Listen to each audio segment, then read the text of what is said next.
Go live. Here we go.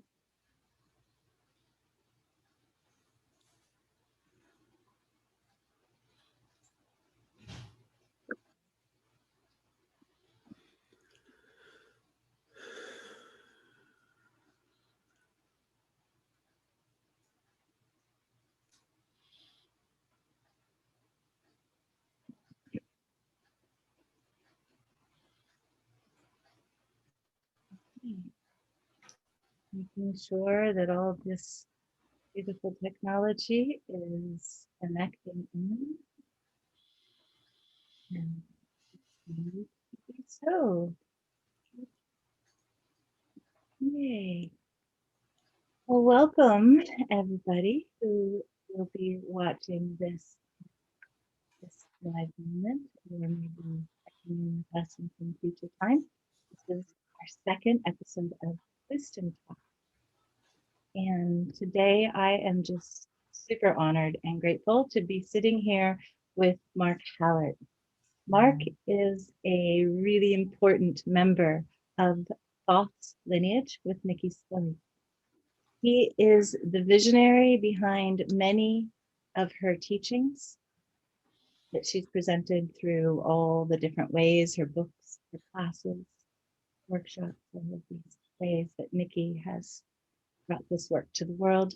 Mark got a big taste of adventure when he was young and traveled the world in pursuit of these adventures for so many years. But little did he know that in 1985, he was about to have the biggest adventure yet when he met Nikki, his beloved, his beautiful wife of now so many years. And together they have been on a journey into the very fabric of the universe. In addition to visioning many of the works that Nikki has brought forward, he is also the co-author of Planetary Healing, Spirit Medicine for Global Transformation. So I am really grateful to welcome you here today, Mark, and to have this conversation about wisdom and truth. And I just know from all the times we've sat in the years and listened to your wisdom and the stories that you share and what you've learned along the way, I'm just really excited to share you with all of us. So welcome. Thank you, Indigo. That's a really sweet introduction. I appreciate it. The way that Nikki and I have worked so well over the years is I am a little bit gun shy when it comes to cameras. And so Nikki and I would do work. We would do sessions. Nikki would scribe. And then Nikki would be able to take the work out into the world with confidence. And it didn't matter if questions thrown at her came from many different angles.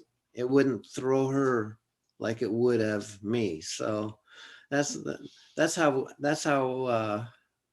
we work. That's how the body of work came in. And then Indigo, you came on board. You know, you've made some major contributions. You really get it. There's some people that their ego gets in the way, and that's a problem with trying to discuss wisdom. One of the lessons I learned was the importance of getting out of the way so that something bigger than me could come in to being. And I've seen it with some people that have difficulty with that. They just they'll finish a session, they'll look at what words came through, and they'll look around and say, "Look what I can do." And that's no, it has to do with we're supporting each other, we're helping each other grow, and we're providing paths so that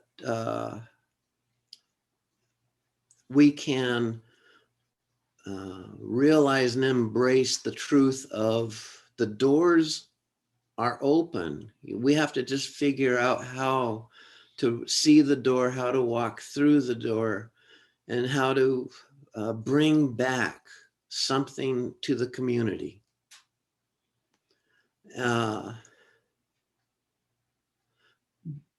Often, just not to beat a dead horse, but often there's some teachers who uh, you may have read about them. They screw up so bad because they gather followers. That seems to be their purpose in life. And so I would advise anybody that's pursuing some of the secrets that we're here to discover.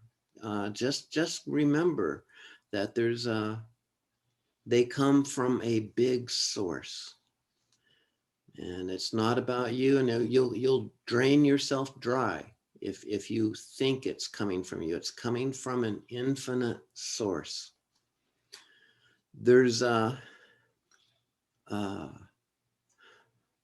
there was some funny, we had to learn the hard way sometimes. And so I'll just share with you a couple stories.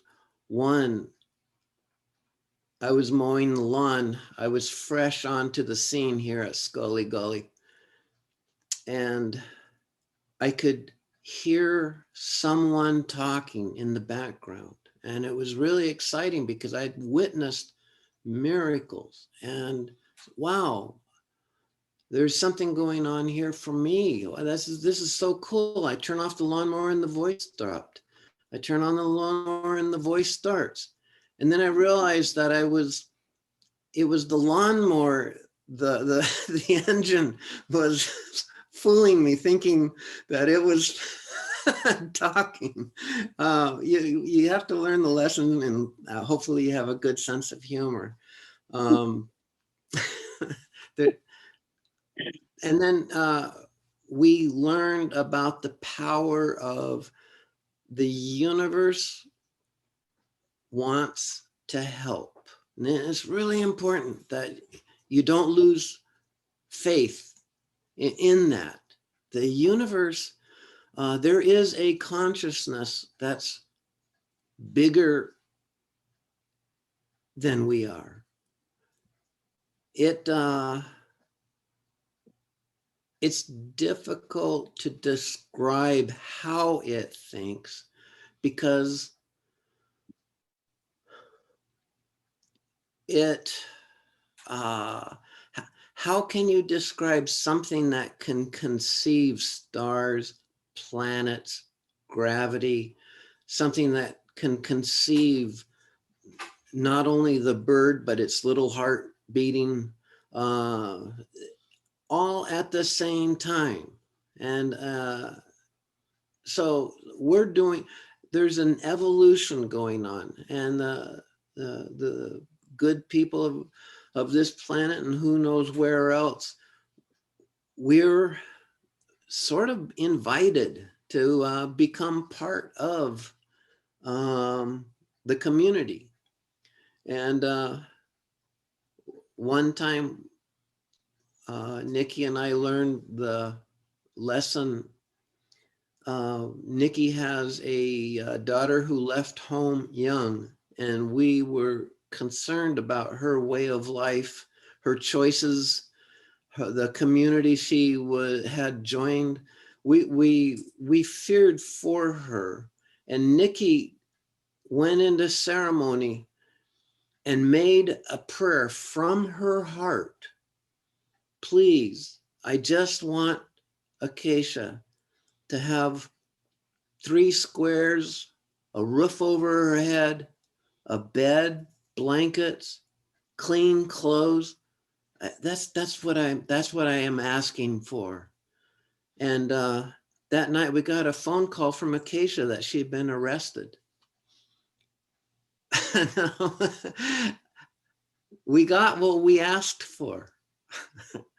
And we learned a powerful lesson about being specific, that the universe is paying more attention than just about anybody you know. It's, Okay. uh, do you have any questions, Indigo? Well, Mark, I would love to just hear from you about as you've been on these big adventures, because I know that you've been to the depths of the jungles, you've been to the depths of the ocean, you've been to the depths of the cosmos, you've been to the depths of the heart of being, right? So, in all of these explorations that you've had, some of them difficult, right? Some of them very traumatic, some of them expansive and mind altering. What comes through when you think about truth, right? What is truth? Because this is what is truth. And that's been my exploration these last many years. And I realize that I can look inside as deep as I can, but until I start hearing from you what truth is, and you, Mark, and you, all of you who are listening, what is truth? Then we don't really begin to see the whole of it. So what is truth? What do you That's experience? sort of a trick question. The uh,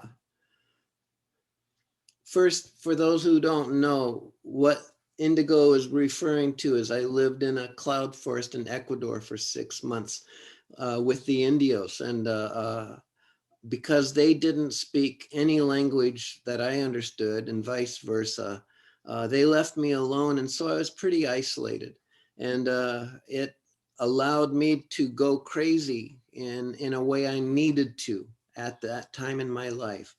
Um, I used to work as a saturation diver, so I'd spend 30 days at a time pressurized at 400 feet working depth, and you get the best dreams. Uh, but enough.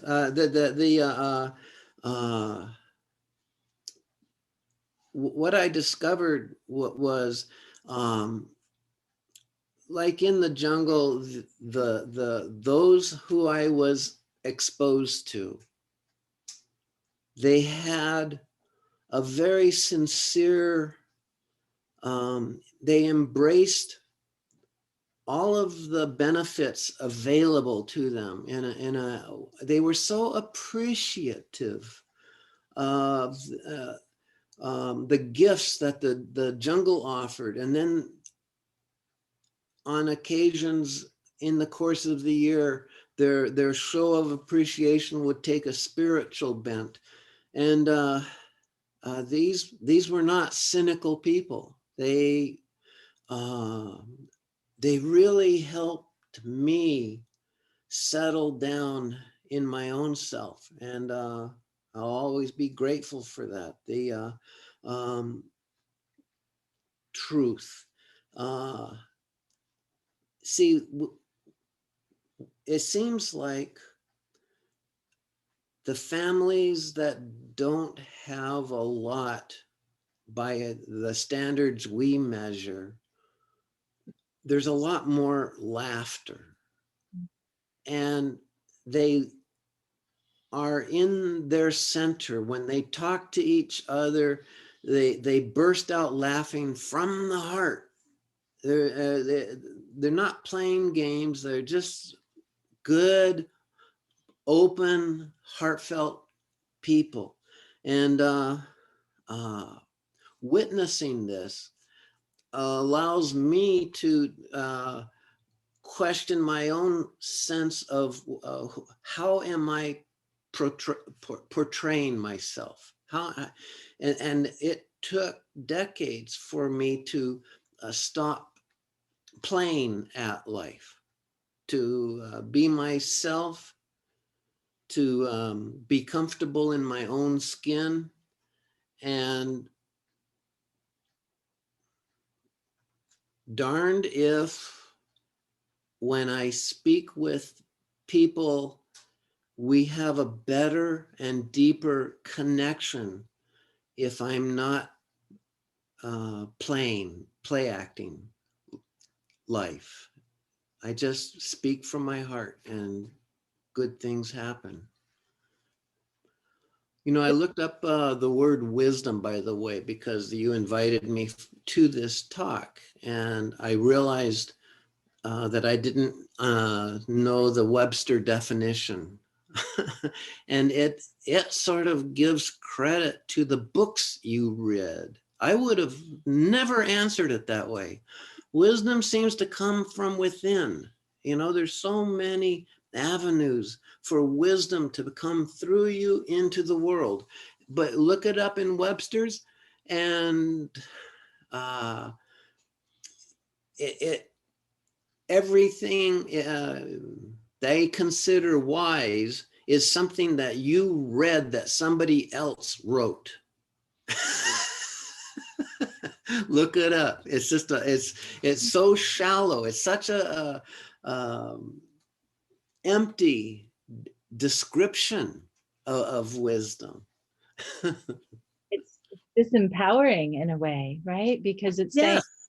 it's all out there somewhere else for us to find, rather than, oh, the wisdom's in here. And then that brings us back to how do we, like I said earlier, allow and access the wisdom to come from us without taking credit for it, with, you know, just being open to it. So yeah, I wonder if any of our listeners, I see there's a couple there. This gets broadcast later, if I understand correctly, but for the couple that we do have listening, are there any questions that you want to enter into the mix? Raise your hand if you do. I can see you. See you. And Uh, likewise, for um, those watching on the Facebook live stream, if you have a question in the chat box, I'm keeping an eye on that. So please. Indigo, can you hear me? It's Arlene. I can hear you, Arlene. My face isn't there. It happens to be a temple picture.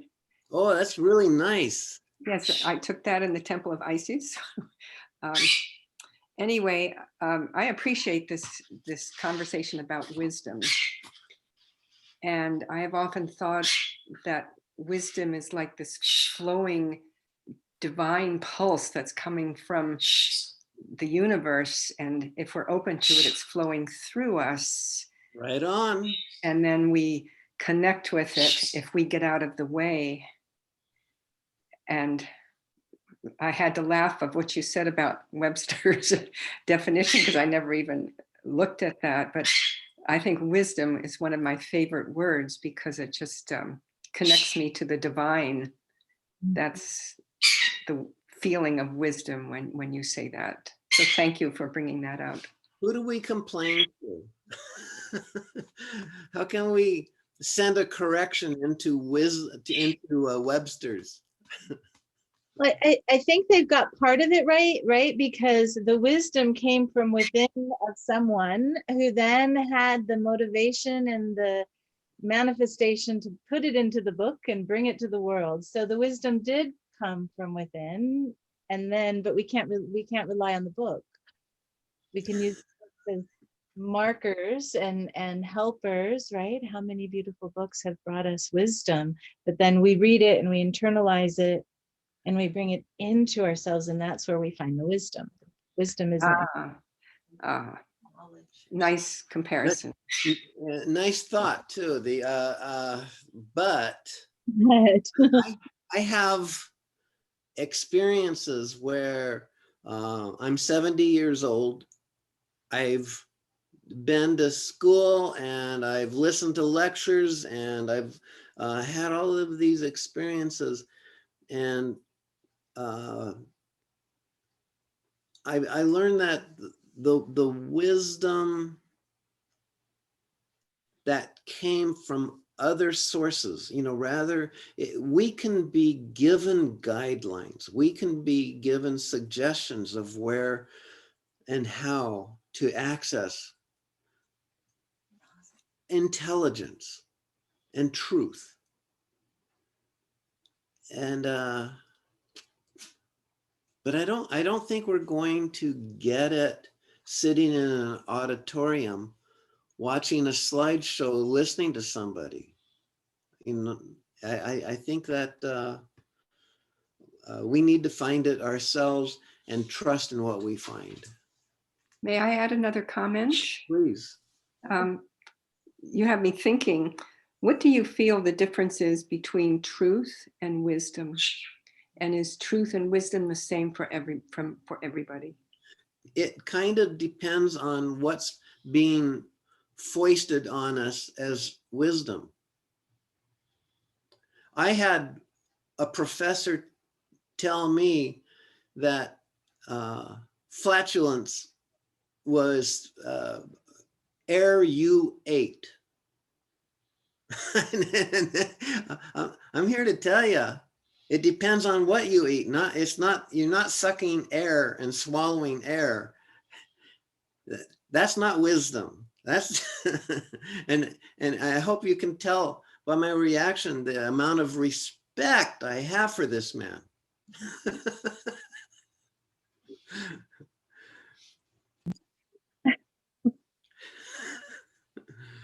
It's important to look at this distinction between wisdom and truth. Are they the same thing? Are they different, right? How do we, right? It's maybe true that we bring air in and it ends up going back out somehow, but that isn't wisdom in that way, right? So how do we begin in ourselves to anchor into what is wise? How do we align with wisdom so we know that it's truth? Okay, that's a really good way of putting that. It's a good way of starting the dialogue within yourself.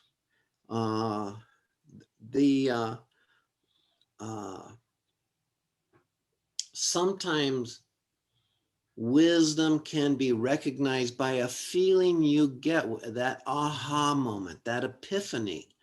And sometimes you'll have that, and then 10 years later, you'll discover that, well, actually, that doesn't work. But some things 50 years later, you'll find it on the documentary on television. They just discovered it.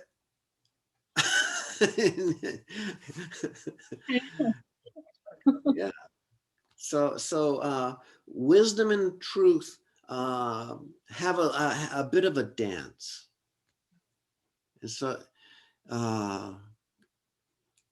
I think that it's imperative that we're always having that conversation with ourselves and looking for loopholes to what's being said or taught, because there's a lot of good stuff being discovered that is the truth.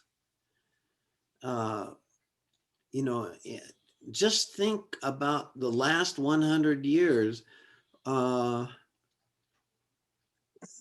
We thought that we were the center of the universe, and the universe that consisted of the Milky Way and of Sentence. And then Hubble got a fancy new toy, the best telescope in the world, and he found other galaxies.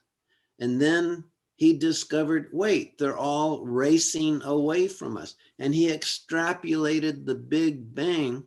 But then that's not enough, because once again, the Big Bang theory puts us in the center of the universe. If everything is moving away from us, then we're the middle. We're at the beginning. Well, there was a time when people believed the sky was a two-dimensional ceiling with artwork on it.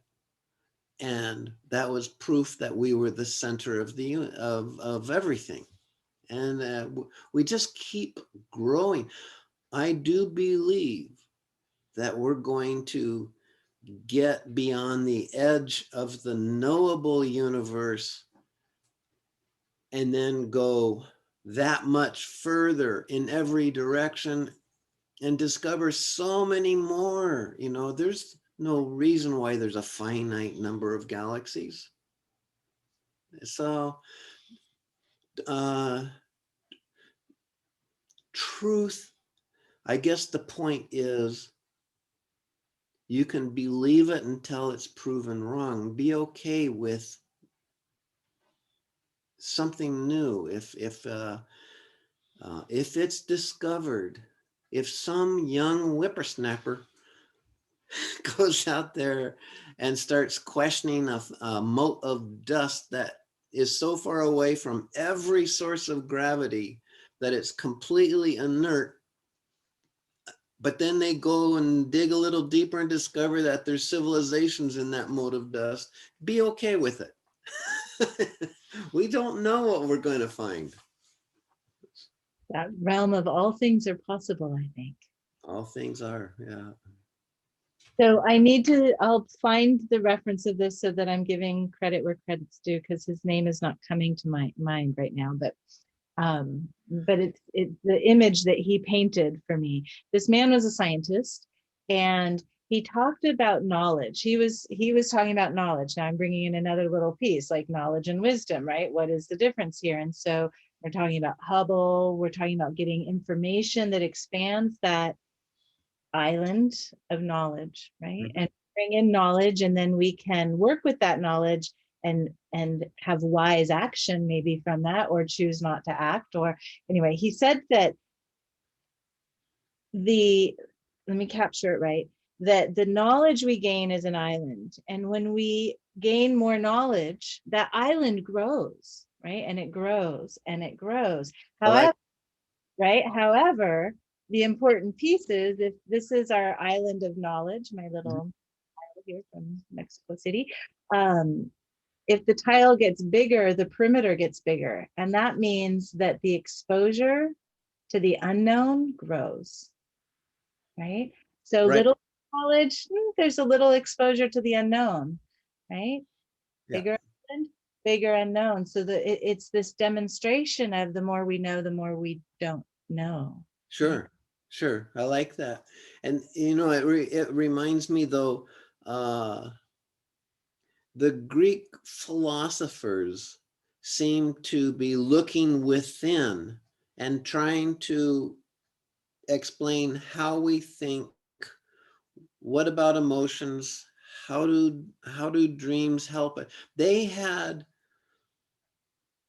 an understanding of that part of us that we seem to have drifted away from. You know, we're that's interesting, but look over here. It's amazing to me when I read examples of Greek philosophers, how far ahead they were in some arenas, and how uh, people in universities are discovering the truths that are 3,000 years old.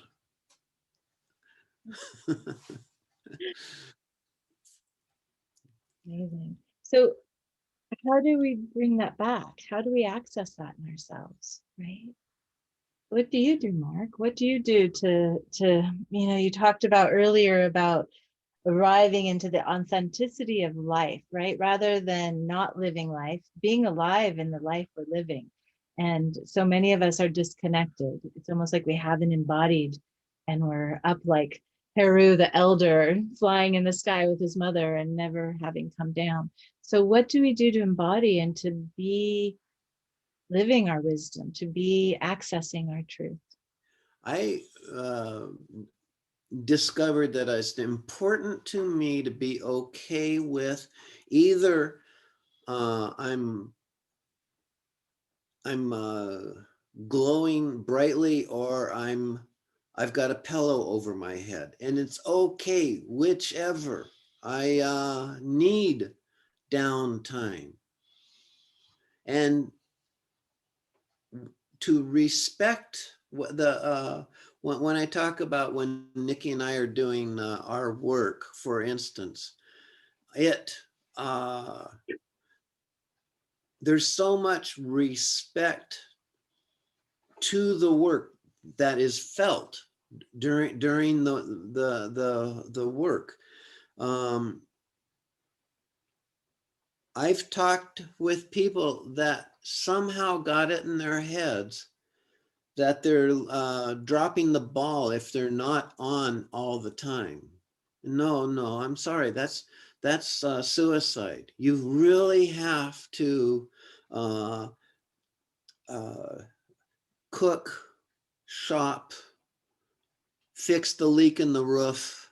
There's just, regular stuff that you have to be part of. And then when you do have one of those out of head adventures and you allow the knowledge to come in, it's so wonderful. You can feel so good about it. Yeah. How do you work with this idea? You're talking earlier about the ego, and when we're receiving information and working with this way and the wisdom that comes through from this internal source, right? How do we recognize, accept, honor, appreciate without attaching as mine, and yet still honoring the channel, right? Like I honor you, Mark, for all that you've brought through as the channel for so many of these teachings. So it's not the ego that's being honored, it's the channel and the truth that you allowed that to come through you. But how do we do that? How do we keep our ego out of the way? I appreciate what you say, and buried in there is the answer.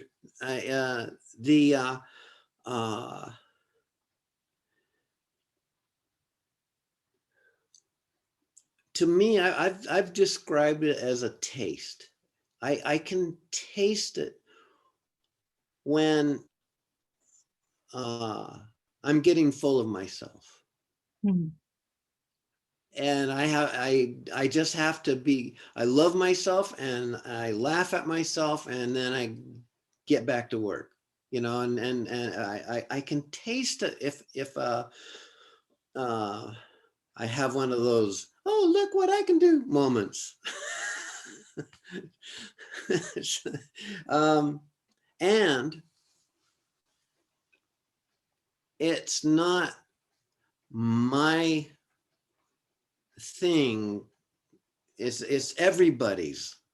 I can taste it when I listen to other people, when it's obvious that they're going to burn out because they're claiming the source is coming from them instead of there being a conduit for something bigger than them.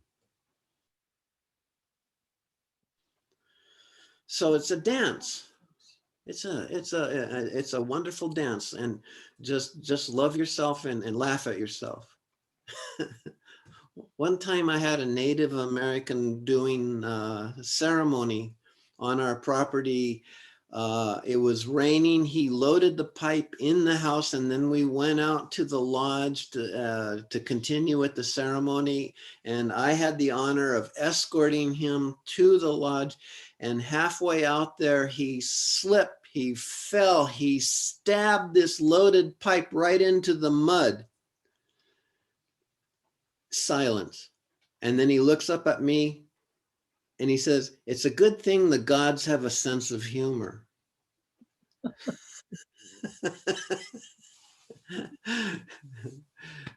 that Love was it. educational.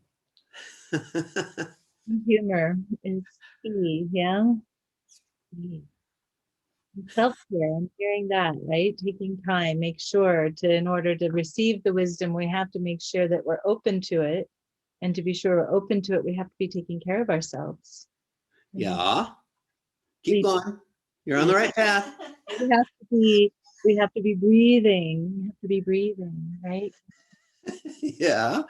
Come on. So we have to breathe, we have to eat right, right? We have to eat right. We have to connect with our loved ones. And Well, wait. What if what if you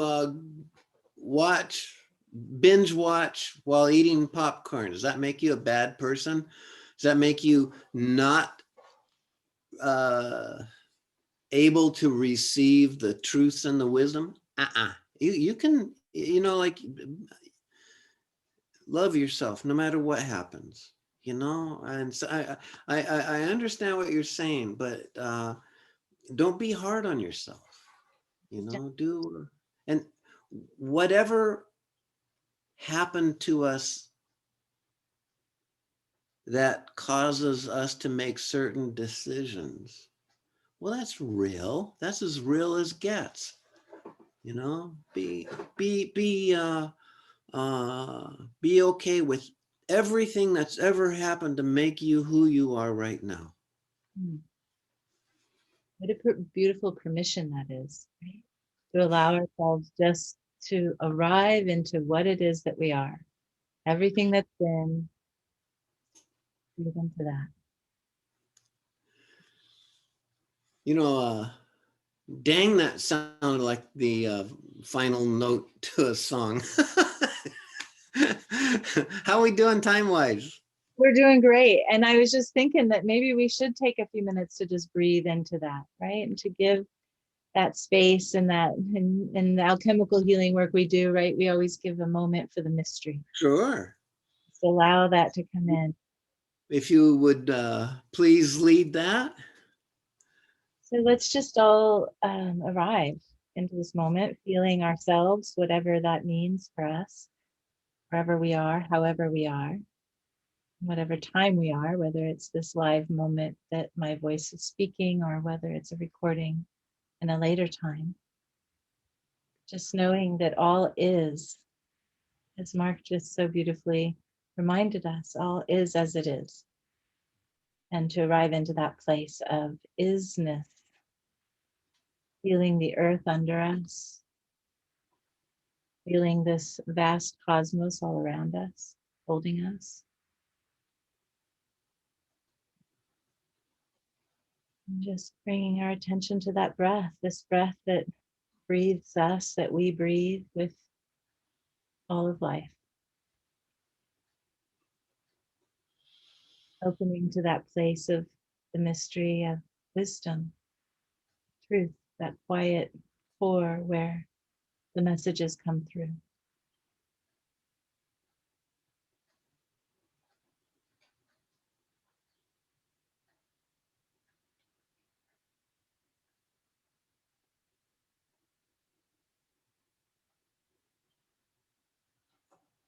Just noticing whatever is here in the space.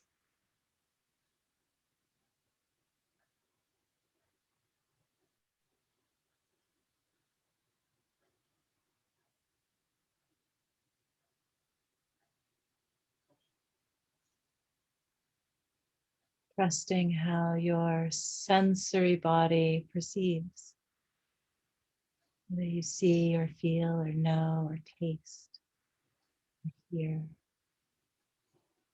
All the ways our body is a channel for information.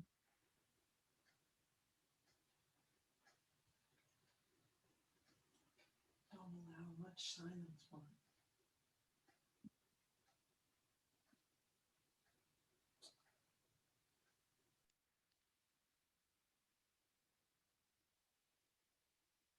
And I would just invite all of us that are here on the live call to see if there's a piece that's here right now, a symbol that you were given, or a message, a word, a knowing of some kind, a piece of the puzzle that we all need to hear.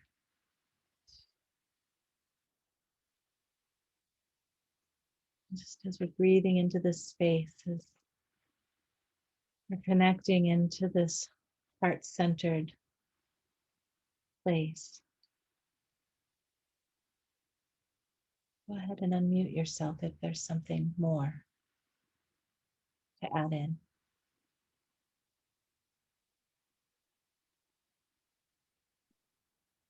Hi, I'm the last few days I've been moved to wear this crystal. I'm trying to think of the name of the guy that he's famous, particular kind of crystal, cut crystal. I'm blanking on his name, but just now it caught my eye as had opened my eyes a little bit and just yes, I need to keep wearing this, that it's connecting me to the cosmos and to being an open channel for what wants to come through, and that was important. So I'm beautiful truth that we have these tools in our lives that we can lean into, that we can utilize, that we can access. Mhm. Thank you for sharing, Lane. It's Arlene here. Hi. As we're talking, the image that came to me was the image of the triangle, equilateral triangle with a circle in the center. Yes. Mhm. The body, mind, spirit, and the all-knowing in the center, and bringing that together in our life. So I feel that's what this discussion is all about, the wisdom and the truth, and bringing it home. Thank you. Thank you, Arlene. Anybody else?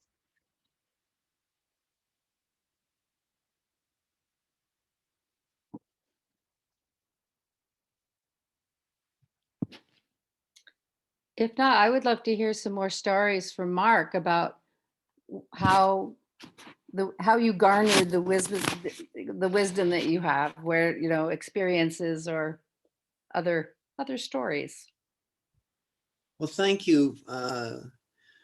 I want to make sure I'm clear. You're talking about the first half of my life or the second half of my life?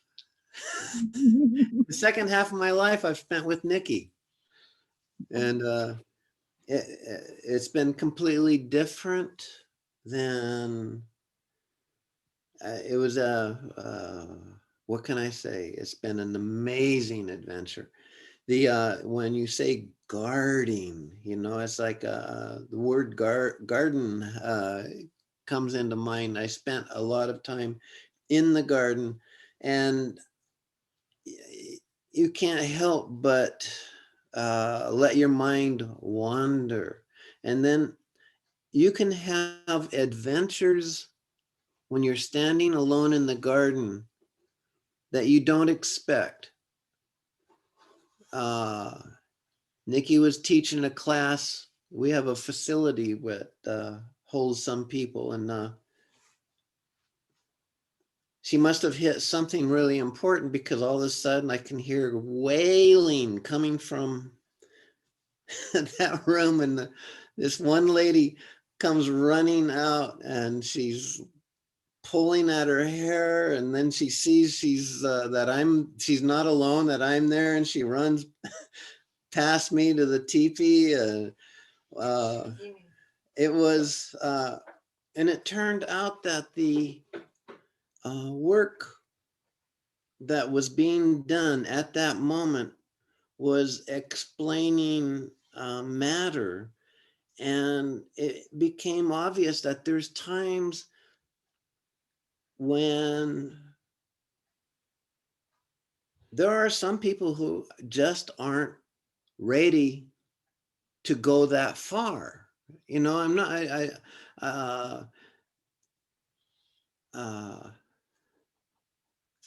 I've seen people who preach at a church turn their back on their church because that dogma no longer worked for them. They had learned other things. They learned the importance of being fluid, to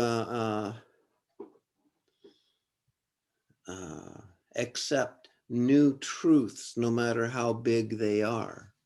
And what I've learned is we have to sort of dole some stuff out. The first time I even thought that, I thought, well, who am I to make that decision? But then I saw some people get really mentally distressed and realized, oh, wow, it has to be fed at a rate that can be handled. And that was educational. So I guess that it's an ongoing process to keep the to pick and choose what we share and be okay with knowing that other stuff is going to come into academia sometime in the future. I'm okay with that. As that island expands, as We will expand. when we can expand with it. Isn't it amazing how easy it is for students to talk about stuff Einstein came up with? How there was like there was a quote I read where someone said, "There's only 3 people who understand Einstein, and I'm one of them," and that was about 100 years ago. And since then, now you can turn on Discovery Channel and have it explained. It gets explained so many times that it's getting kind of boring. No, we are growing. It's amazing how big our understanding of the cosmos is becoming. And I'm just glad to be here on the ride. Right?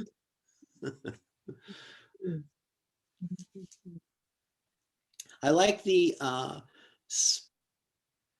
marriage of spirit and science. It's happening sometimes. A person who's very strictly, everything has to be scientific. Well, they might get their minds blown, or they might die with their heads up their butt. But meanwhile, there's scientists who all of a sudden discover God. And it's just the overlap is wonderful and amazing. Mark, may I ask you a question? Yes. What was the most pivotal moment in your life where you went from the not knowing all of a sudden to that gnosis kind of? Okay, I can answer that, but it's a kind of a tricky answer.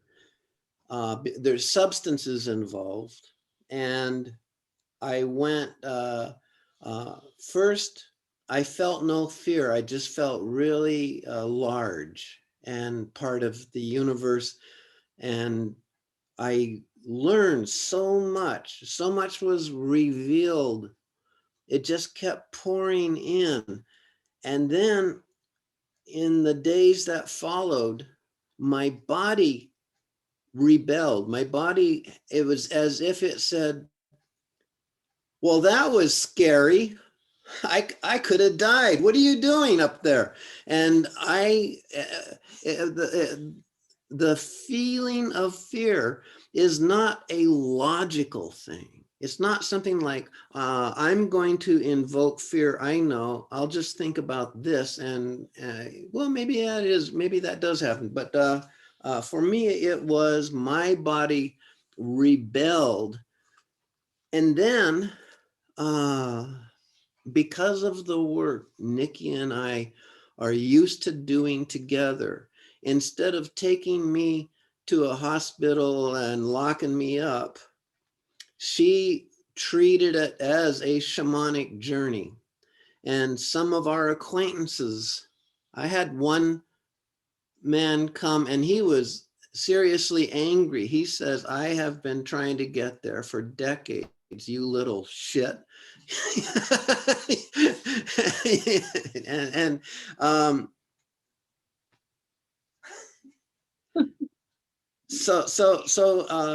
Over the course of the next period of time, and I'm forgetting, I'm thinking it was years, but Nikki and I would nibble at what came through, and in 7 years, Nikki just explained, and we would do a session, we would dedicate ourselves, okay, to this is what we're doing today, this is what we're doing at this moment. And the deeper I got during each session, one of the beauties of working with Nikki was her insistence on understanding what I was saying. So there I was saying what was really obvious to me. And reams of paper later, Nikki would have a class. And that would be just another piece of, so to answer the question, to get back to answering it succinctly, that was my big moment. I've never had anything like it since or before, and nothing has happened to make me doubt that moment. So a complete union with all that is what I feel from that moment that you had. I feel bad for the people who belong to families who have them locked up.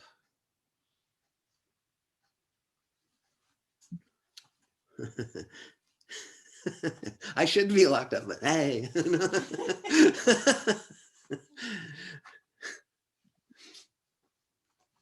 Anything else? I think we're coming near the end of our time together. I would just love to thank you, Mark and Nikki. I know you're listening back there. I'm here. And it's been such a gift to share this time with you. And as we're just wrapping up, I'm just wondering if there's any last moments or antidotes or memories from your experiences. Like what comes into my mind right now is I can't personally, I mean, I have a big imagination, so I can imagine it, but this notion of you going 400 feet under the water for a time and to be locked in that kind of place, like what a time for inner contemplation, right? What a time for what was that time for you? How Well, was yes and no, inner contemplation. You know, there was the importance of escape too. It was a very difficult thing to, if I were to look around and say, look where I am and look how close to death I am, that might have freaked me out. And I was with each crew that got put in the chamber and pressurized to 400 feet. There was a crew of 7, and then 2 at a time we would go using the diving bell, so we would never decompress. And we were all, it was an imperative that we were manly men. We had to, we didn't want our friends to look at us and say, uh-oh. I think, because there was one guy that we all slept with big wrenches under our pillow. He could have killed us, explosive decompression, if he had panicked, and he was right on the edge. And the best thing about what I learned from that was I learned from my dreams. I had the best dreams in my life in that situation. But if anybody's curious about what we're talking about and needs more of a graphic description, just look up saturation diving. Saturation diving. So the for 400 feet, oxygen that is mixed for you is only 3%. Any more than that, you get oxygen poisoning. You need an inert gas. My company Taylor Diving and Salvage, used helium. So all of us manly men sounded like Mickey Mouse. first time the door opened and it was time, you know, I'd sat 5 days decompression after 30-day dive. I walk out of the chamber and I talk with my normal voice and I realized, oh no, I've broken something. I'd gotten so used to the helium. That is nice. That- Another word for saturation diving is hard hat diving. And you've seen the pictures with the guy with the big round fishbowl with things that open and stuff. Well, ours had advanced, we had, oh, what's that stuff you make boats out of? I don't know. It was a fancy thing. It was fiberglass. Thank you. Yeah. And then some of the people in the movie business realized that the audience wanted to see the look on the actor's face, so they invented more portals so we the camera could see the ah.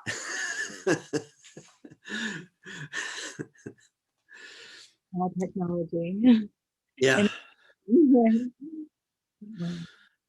Well, Mark, what a pleasure. Thank you again for sharing yourself and this time and for all that you've done in this world. I know as a teacher of your work and Nikki's work, the work that you've brought through, I see the palpable difference it makes in the lives of people, right? Well, thank you.